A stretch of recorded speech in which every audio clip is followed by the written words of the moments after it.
여기면요 지금 창원지검이죠. 뭐 명태균 씨의 8일 소환 통보를 했고요. 그런데 명태균 씨 측 변호인이 8일 검찰 출석합니다. 뭐 혐의 방어할 증거 같은 거 다 있고요. 8일 나가겠습니다라는 입장이 나온 거예요. 8일 출석해서 조사를 받겠다고 나왔습니다. 그동안 사실 조사 안 됐거든요. 그리고 국정감사에도 계속 증인 채택돼 있지만 출석을 안 한 상태인데 8일입니다. 8일 검찰에 가겠다고 했어요. 이준우 위원. 네. 8일로 이제 조율이 됐다 그래요. 네. 8일이면은 금요일입니다. 네.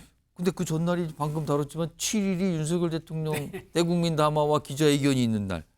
이런 정치적 상황을 혹시 고려했다고 봐야 됩니까? 그건 아닙니다. 아닙니까? 왜냐하면 이제 김영선 의원에 대한 조사, 예. 전 의원에 대한 조사가 막 끝났거든요.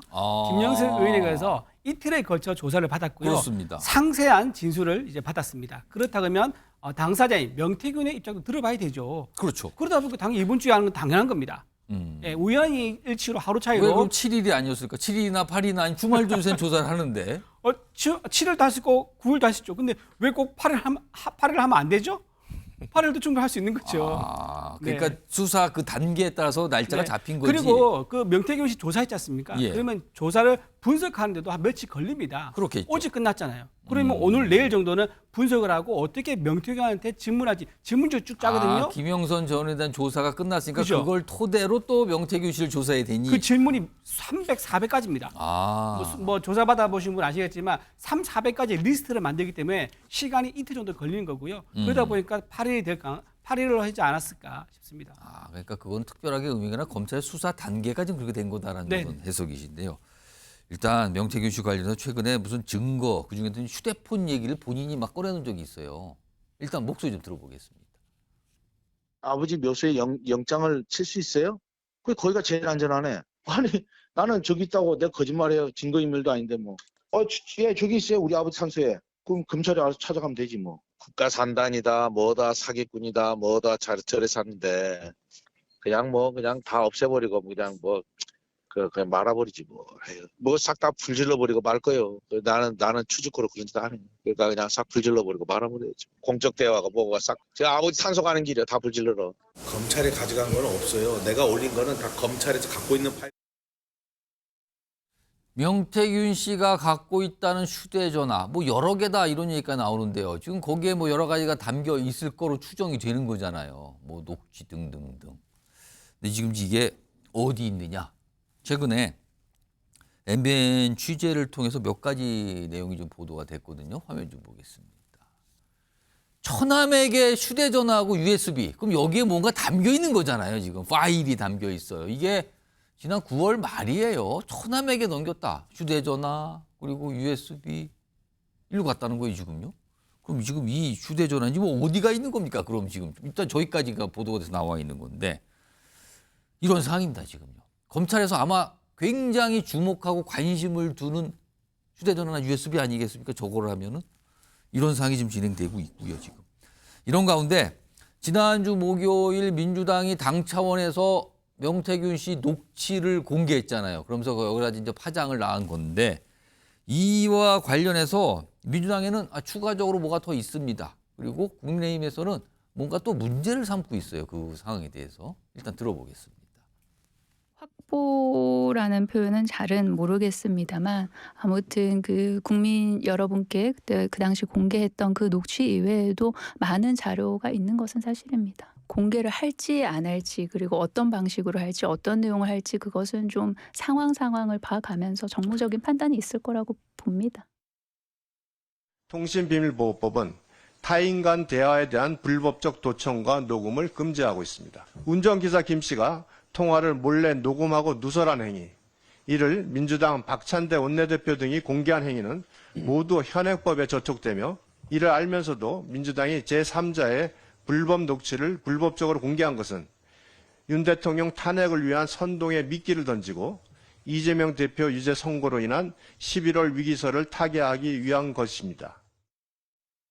이 얘기 좀 해보겠습니다. 최근에 이제 국민의힘에서 이 얘기가 나온 거예요. 지난 목요일 날 공개된 그 녹취와 관련해서 불법이라고 일단 국민의힘은 보고 있거든요. 이건 이준우 의원께서 설명해 주는데 불법 녹취, 불법 공개라고 지금 국민의힘 주장하고 있거든요. 이건 어떤 근거가 있는 겁니까? 네, 맞습니다.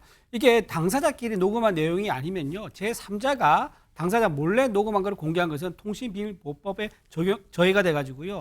이게 법원에 올라가더라도 재판 능력을 상실합니다. 증거가 될 수 없다. 예, 증거가 이 될 뜻입니까? 수가 없습니다. 그리고 녹취한 그 사람도 처벌을 받게 되어 있습니다. 근데 이제 아까 말씀드린 것처럼, 근데 지난번에 한번 말씀드린 것처럼 그 녹취한 사람 누구냐? 이 사람이 이제 명태균 씨 밑에서 일했던 사람. 예. 근데 그 사람이 다시 또 김영선 전 의원 밑에서도 일을 했다 그러더라고요. 그러니까 둘 다 이제 명태균 씨 밑에서도 운전, 그다음에 김영선 밑에서도 운전 이렇게 했다 그러는데 운전을 하면서 녹음기를 들고 다녔다 그러더라고요. 그 녹음기 또는 차에 있는 블랙박스 예. 이걸 이용해서 녹음한 게 아닌가 그렇게 의심이 되고 이 녹음한 이 내용에 대해서는 아마 증거 능력은 굉장히 아마 탄핵될 가능성이 높다 이렇게 봅니다. 성추행 부의장은 어떻게 판단해서 국민의힘은 계속 불법 이렇게 주장을 하고 있는데. 아니 유승범 의원 검사 출신이신데 통신비밀보호법에 대해서 잘 알고 계신 분이 저렇게 거짓말을 하시면 안 되죠. 지금 우리가 민주당에서 공개한 녹취뿐만 아니라 공개하지는 않은 녹취들이 이것이 불법적으로 녹취된 것인지 아닌지 확인도 안 된 상황에서 저는 주장을 하는 것은 지금 모르는 거 아니냐? 호도하는 이거는. 것이죠. 지금 뭐 만약에 블랙박스 의해서 녹음된 거면은 예. 그거는 통신비밀보호법에 해당되지 않습니다. 그 이전에 홈캠에 의해서 홈캠 집에 있는 그 카메라 있지 않습니까? 예. 홈캠에 녹음된 것이 증거로 채택된 것이 있고 대법원에서 그것을 증거로 할 수 있다라고 판례를 내린 적이 있기 때문에 예. 홈캠 같은 그 아마도 블랙박스도 같은 적용을 받을 것으로 보여지고요.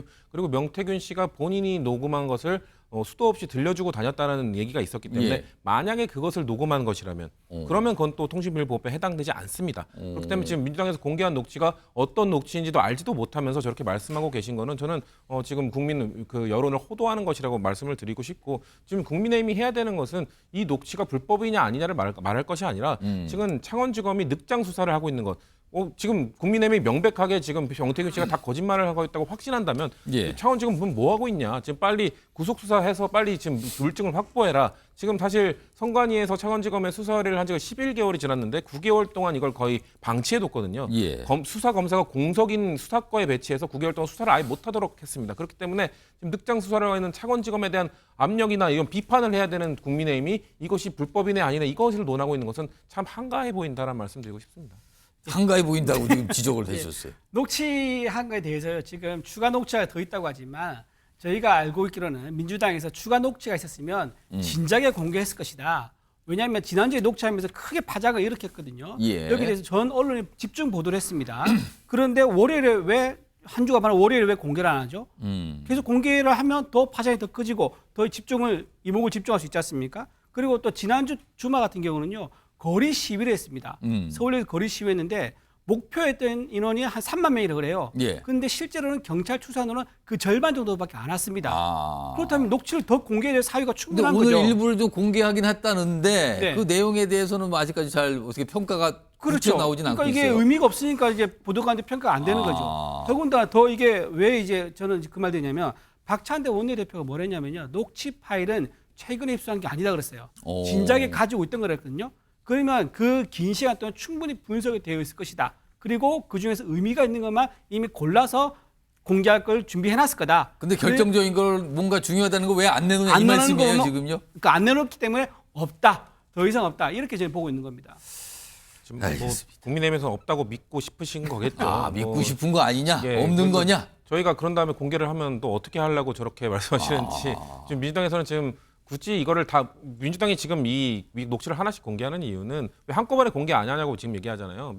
국민의힘에서 아마 한꺼번에 공개하면 그거에 맞춰서 지금 대응을 하려고 이거는 없구나. 왜냐하면 지금 명태균 씨가 증거인멸 시도를 하고 있음에도 지금 검찰이 내버려두고 있기 예, 때문에 예. 그렇다면은 지금 공개된 녹취가 저거밖에 없다면 이렇게 대응하면 되겠구나라고 전략을 짤 것이기 때문에 그것을 공개할 필요는 우린 굳이 없다 말하는 말씀을 드리는 거고 하나하나 공개하면서 빨리 이거 봐라 의혹이 점점 짙어지고 있으니 검찰 빠르게 수사하라는 그런 압력을 넣기 위해서 지금 민주당이 순차적으로 공개하는 것에 대해서 지금 아무것도 없기 때문에 공개를 안 한 것이다라고 말씀하시면 나중에 공개됐을 때 어떤 입장을 내놓으실지 지금 곤란해질 수 있다 지금 말씀드립니다. 느긋할 여유가 없습니다. 예. 다음 주죠. 다음 주 되면 이재명 대표 1심 선고가 나옵니다. 15일 얘기하시는 네, 거군요. 15일이 나옵니다. 알겠습니다. 그래서 느긋할 기다릴 여유가 없다 말씀드립니다.